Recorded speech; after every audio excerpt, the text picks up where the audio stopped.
Alex, what's it like to be so dominant this season? It's fun. It feels great. I mean, I wouldn't say dominant. I would say that we've had. You wouldn't say dominant? 6 wins out of 9 races. Well, but we didn't win in a dominant way. That's what I mean. Like it's been tough. Like all the races have been like super entertaining. We had to battle a lot for it. So yes, if you look at the results, yes. But if you look at each race, I think it's been very different. I'm not trying to get in a gotcha moment, but what are your thoughts on Formula One? Have you thought about listening to teams? Have teams reached out? Yeah, I mean, I tried everything, like I would say 3 years ago to try and get there. I think everybody knows that. It didn't work out, and that was okay. It was a fun experience. But yeah, now I'm not looking for that, or I'm not, like, I'm really, really happy where I am, and I think I'm really privileged to be in the position I am to like fight for races and championships. And every year or every race, it's like more out of the way, you know? Right. Like probably 2 years ago was a lot more than now, 1 year ago, but now it's like, no. Is it fair to say you like IndyCar better, and what characteristics about racing here do you like that you probably wouldn't have in Formula One? I'm a big fan of Formula One. Like I love what they do. I think it's an amazing sport, and everybody knows it's the top series of motorsport. But I'm really happy here. So I would say that here in IndyCar, the best thing is that you can be in the smallest team or the biggest team, and you have a chance to win. You might not win the championship at the end of the year. That might be pretty tough, but you can win races. You can always be up there fighting, and we've seen that every single year, every single weekend. I think in F1 that's not the case. It's more competitive nowadays, but if you go with a small team, your chances are really, really low. We saw a great product on the track at Gateway as far as an IndyCar oval race goes. What needs to happen here, and why do you think that hasn't happened here since the repave? Yeah, I mean, St. Louis was good. I think there was a lot of stuff that worked there. Like having a night race helped a lot, just on tires, and just having a good just grip overall for everybody. What do we need here? I don't know. Like last year was pretty bad for the drivers and for the fans. It was not a great show. IndyCar had done a big change now that we're trying today. In terms of just overall downforce and power, to see how we can make it that it's a fun, entertaining race for drivers and fans and teams. So yeah, I'm looking forward to that. It's a huge change. Like we're talking about like more than 400 pounds of downforce difference, and the way that it generates the downforce will be more like to allow cars to pass and to run 2 lanes. So that's what we're looking for. Was that an increase in power or decrease? Decrease. Decrease? Well, yeah. Well, you've been great this year. Penske's been great here, like every year. How do you close the gap to them here? Just steal their cars and no, I mean they've been amazing. They've been great here. Also the drivers, like I think as a package they've been really good. I think last year we were like super close. Gap, I think we qualified top 3, which was a big gain for us.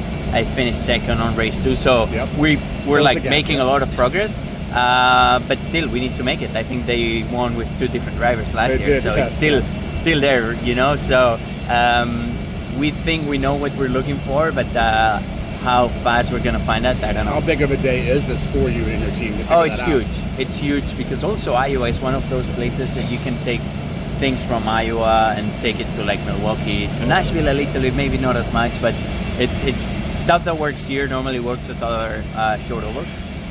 So we're really looking forward to just go out now on track and try as many things as we can. For people who won't know, because our viewers won't know what downforce is, can you kind of explain how big of a deal that is and what it is?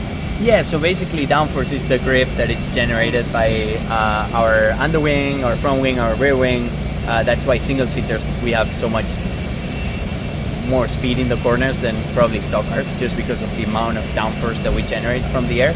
So it's basically, we're trying with the rules from IndyCar to do a different package in terms of how we generate the grip, if it's from the front wing, from the rear, from the underwing, just so we make it a lot easier to pass and probably a lot tougher to follow right behind, so you have to use the second and third lane. So yeah, that's what we're aiming for. You never know. if it's gonna work as much as you want, but I think it's what we should do. So people should expect to see more passing? Yeah, for sure. Like that's what we're shooting. Like a lot more passing. We're basically trying to make the life of the driver a lot tougher to follow cars, but not in a way that you need a gap. It's more in a way that you need to be on another lane.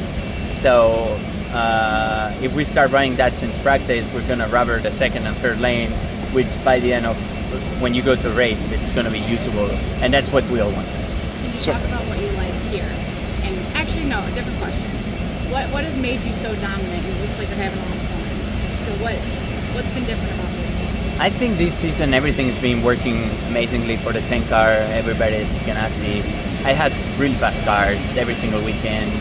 Strategies have been on point, and then I've been okay doing the job that I had to do at the key moments during the races. So I would say it's a combination of an amazing effort by the team, a little bit of luck here and there that always helps and that you always need in racing, and that's what you get. So yeah, I know it's not normal. I know it's not only because of the amount of work that we put in. Everybody's putting a huge amount of work, but it's our time, and hopefully we can make it last a little bit longer.